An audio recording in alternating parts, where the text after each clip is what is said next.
Lipo batteries, a big part in the RC hobby. In this video, we're going to be going over some of my best tips to beginner with Lipo batteries. So let's jump straight into it. So let's start with my first tip. When you're buying your battery, always buy a brand new battery. Never buy used. Buying used batteries is a terrible idea. You don't know what the battery's gone through in its previous life, and if it's still working.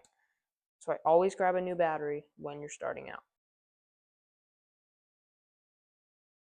Next, before you put it into storage, your new LiPo battery always has to be tested.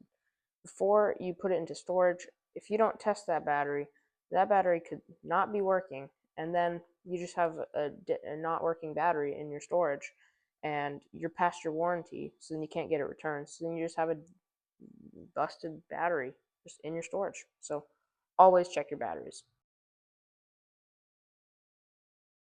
Next, when charging up your battery, you always want to balance charge your battery. If you don't balance charge, cells, this is a 3-cell, can get disorganized with different voltages, and they can just, and that can cause lipo fire. And lipo fires, you can't really put them out.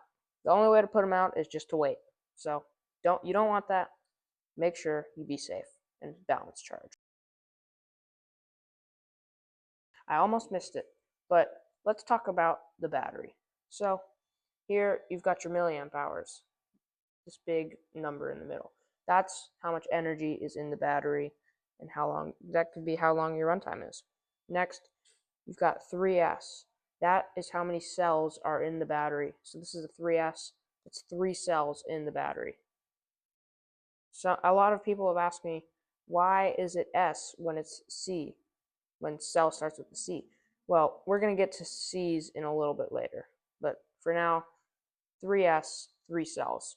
Next, you got the volts, and that is how many volts are in the battery. So 3S, this is 11.1. Fully charged, it would be 12.6, but that's at resting voltage. So that's what volts is. It's pretty straightforward. Next, we have the C. Here it says 25C sustained and 50C burst. That is how fast the energy can come out of the battery and into your vehicle. So 50C burst, 25C, that's a pretty good number. But this battery right here, this one's got an 80C. This one's an 80C, or 70C, my bad. Sorry. And that's just what C is. It's not cells. That's why it's C. My next tip, always store it in a good environment. Bad environment is not healthy for the battery. Battery doesn't like it. Store it in a clean, warm, stable climate. Or just any stable climate. Another tip, always storage charge after you run.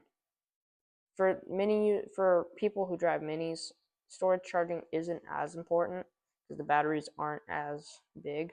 But with these higher powered, bigger, and stronger batteries, you want a storage charge.